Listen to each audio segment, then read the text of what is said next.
Welcome back to Chasing Dreams Homestead. How's everybody doing today, dreamers? So I want to shoot a little video on why we think bringing back barter is so daggum important. Have you guys ever heard of CBDCs?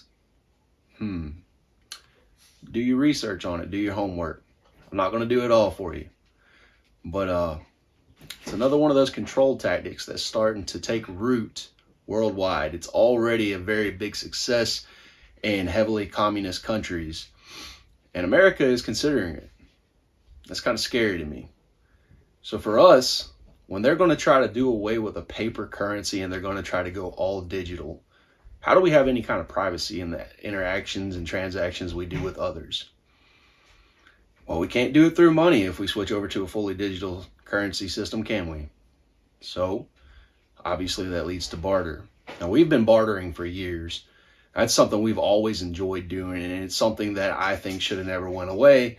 But obviously, over the years, through government pushes, everyone started to think that little piece of paper, that currency, that dollar bill, was worth a lot. You got to think to yourself, who does that benefit? Who does that benefit for us to think that this little bitty piece of paper, this dollar bill, is worth more than a loaf of bread or some good that someone produces? I think that back in the day, they had things right. This little dude loves to interrupt me during videos. But back in the day, they were all about bartering. A lot of people didn't have coins and currency to pay for goods, so they bartered, they traded, and they were successful in that. And it built a closer and tighter network with their neighbors and folks in the surrounding towns. You knew John down the road had hay and he needed your milk, so you traded milk for his hay, or whatever the case may have been. But nowadays, they've got everyone convinced that that little bitty piece of paper is worth more than anything else in this world, and people chase that dollar to no end. There's an old adage that speaks on, spending your life chasing after that money and neglecting your health, and in the end of your life you're going to spend your money chasing that health. And that's just something that they've gotten all of us to fall prey to. They've kind of conditioned us, and they've gotten into our heads and had us think that we need more and more and more, and that we're never satisfied until we get that more. And then once we get that more is not enough either.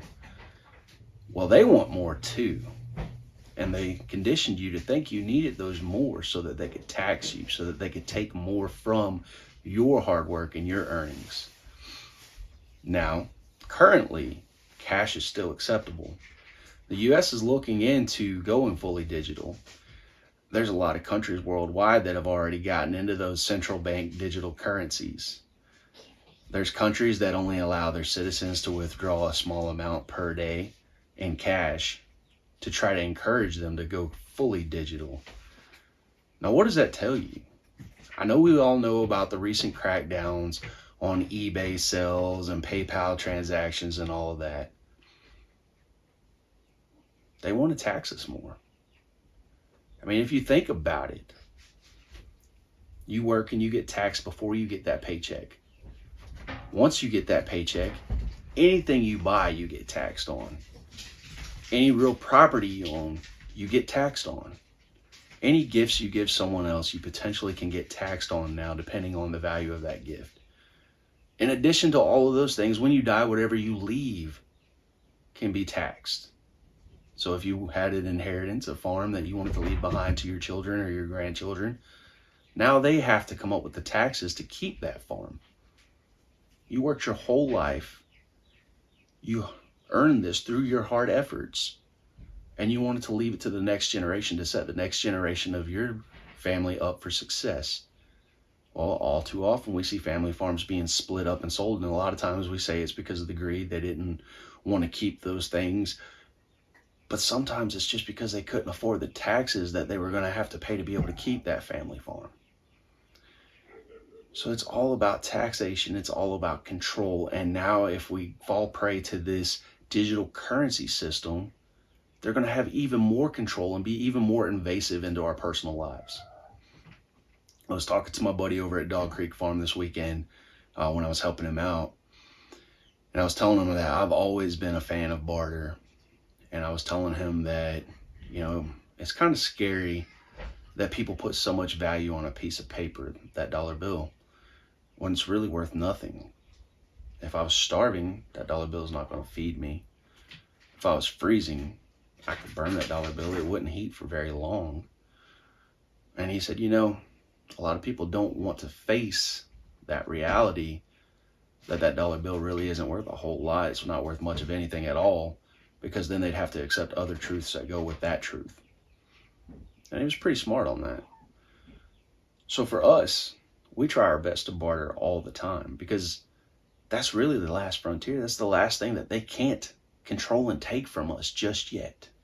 I'm sure in a few generations, if we all resist this change to digital currency, if it does come to fruition like they're trying, and we all start bartering more, they'll find ways to get their piece of that pie too. They'll tell us it's illegal. They'll outlaw it. They'll legislate bartering away. I mean, there's places where homesteading is illegal, and I touched on that in my last video. For Christ's sakes, you can't have chickens, but pigeons can walk your sidewalk. We have to start coming together and thinking. Currently they've got what they call the woke culture. I won't get started down that path, but the true awakening needs to happen. We need to wake up. We need to see what's going on with our country and with our world. And we need to realize that the people in power in the United States of America very much love that power more than they love us. Those folks are chomping at the bits to go to a digital currency so that they have more control. And the countries that currently have those digital currencies are communist countries. Those countries are very much in control of their citizens' daily lives. If their citizens have any kind of protest, sometimes they're often met with lethal responses from the police force. We're not that far away from that being able to take place here if we don't hold tight to the freedoms that our forefathers got us and granted us through the Constitution. Those are things that we all have to think about, especially not just for ourselves, but for the next generations to come, for our children and our grandchildren. I'm not saying go out there and start a revolution or anything like that, but we have to find ways to counter their ever-intrusive role in our life. So for us, it's bartering. I mean, if I'm trading, like I said, John down the street, hay for some milk or for some sweat equity, the government doesn't get a tax on that. They don't get to come take a part of John's hard work or my hard work. Now, I understand that taxes have a place, and we all pay more than our share of taxes, those of us at work, and get a payroll. Now, there are some people that have been smart enough to figure out how to work and not have payroll deductions and taxes. Kudos to you.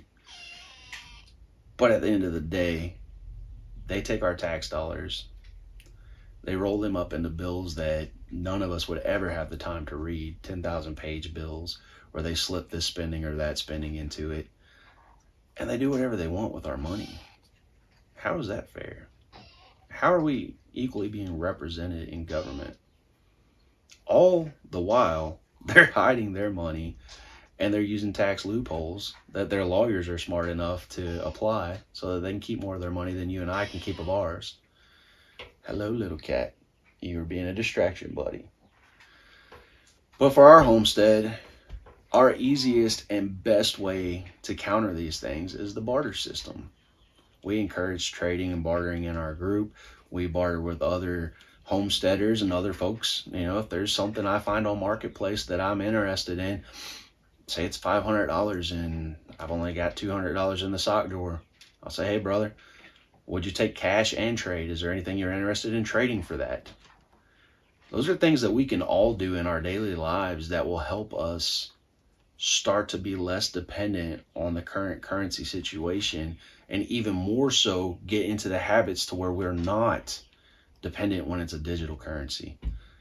Now, I'm hopeful that there are people with enough sense that it won't come to fruition in the United States of America, but there is a big push for it, a huge push for it. I know you all remember during the pandemic when stores had signs up that said, oh, there's a change shortage. We can't take change. You got to use your debit cards. Or we can't give you change if you give us money. I'm not that old, but I'm old enough to know that in my 38 years of life, there has never been a change shortage. What a coincidence. What a coincidence, right? We're pushing and pushing towards making everyone on this digital currency so that they can track everything you do down to the pack of bubble gum you bought. And now there's a change shortage. Do your homework, guys. So I mentioned this in another video the other night. My wife and I had to go to the Dollar General for something. I almost always try to pay with cash. And that was a Dave Ramsey thing. That's helping us start to get out of debt. It's hard to do. But the Dollar General, in order to use my debit card, because I did not have the cash, had a convenience charge that got tacked on to using that debit card. So you're telling me the government's taxed me for the money that got deposited in my account because I earned that money through my job that pays taxes. The government taxed that money. They're taxing me at the sales terminal for a sales tax. And now you're going to charge me a convenience fee as well to swipe that piece of plastic? What in the world? The silliness is just growing and growing, and I often wonder who else sees it. Now, my last video, that was kind of outside the box as far as things that we've normally posted for our homestead. It got traction and it got a lot of like-minded people on it, and I appreciate y'all. I'm glad to know that I'm not the only one out here thinking these things. That helps. That helps me know there's a future. But how do we get these things through to the people who aren't seeing it? I don't know. There are some people in this world that just want to have it on easy street, and their idea of on easy street means I'll do whatever the government tells me to do because they'll provide for me, and I don't have to question anything because they give me what they want to give me. Well, what are you going to do when they start scaling back what they give you because there's less and less of us putting into that pot that they're giving you from? You might want to wake up before it gets too late. I don't know.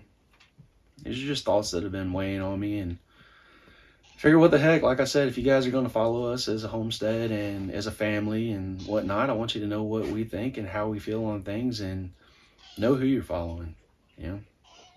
All too often in this life, people only give you one side of them, and they don't really show their heart to you. And we all think they're awesome. There's been actors throughout the years that I thought were really awesome actors, and they're talented actors. But then when they speak on their social beliefs or their political beliefs, I'm like, wow, that is not the person they've been typecasted to play in the roles that they've played in movies that were big hits.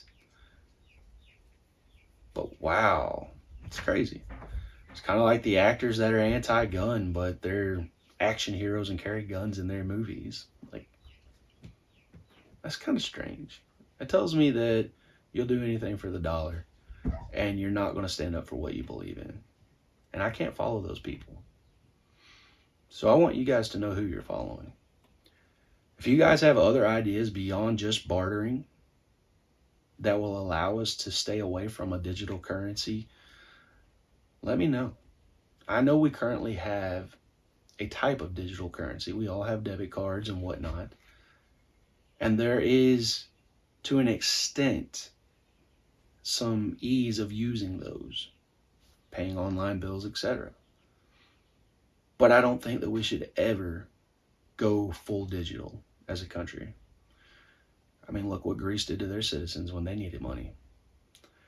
You can see it all around the world, other countries seizing assets. So if everything you have monetary-wise is in an account, a digital account, because let's face it, most accounts nowadays are just that. They're digital accounts. It can be hacked. It can be frozen. at any time. It can be seized, or it can be redistributed if the government sees fit that they need it. That's kind of scary. I don't know. We do that when there's criminal cases in America. And not all of those cases, the bad guy was really a bad guy. The government said they had evidence that they were, and they froze everything to keep them from fleeing the country or whatever it was that they did. And they seized their assets. But at the end of it, they weren't a bad guy. They had nothing that stuck. And so that person went without their money and their assets for however many months or years it took for the trial to come to an end. Now that could happen to you. That could happen to me tomorrow. All it takes is a push of a button when everything's digital. And so that's the same thing with these CBDCs, those central banking digital currencies. And that's a risk that has kind of kept some lawmakers in America fearful from us entering a global CBDC. Because then we're opening ourselves up to more hacks and more attacks outside our country from other participants in those. I mean, you could go so far down this rabbit trail if you really start researching this stuff. It would take hours to cover it all in the video, and I'm not going to. I just wanted to get folks to think about it, and I wanted to hear your ideas. So drop a comment. Let us know, other than bartering, what ways you think we can avoid that or circumvent that digital currency. Avoid those extra taxing on something as simple as trading your neighbor a dozen eggs for some garden produce or something. Just silliness. There's too many times the government has their hand in our pocket, in my opinion. I work hard, and I know we all know the difference between our gross pay and our net pay. Raise your hand if you would love to bring home your gross pay. Yeah, I sure would. So, I don't know. It's just something to think about. And I would love to hear your feedback on this one. I really would. It's just one of those things that weighs on my mind, and I wanted to share it and see what everyone else thought. But tomorrow, for our group on Facebook, is Money Savings Monday, so I thought I'd get this video up before Money Savings Monday because it kind of goes hand in hand in some aspects. And I thought it would be a good one to put out there. Anyhow, guys and gals, till next time, y'all, keep dreaming.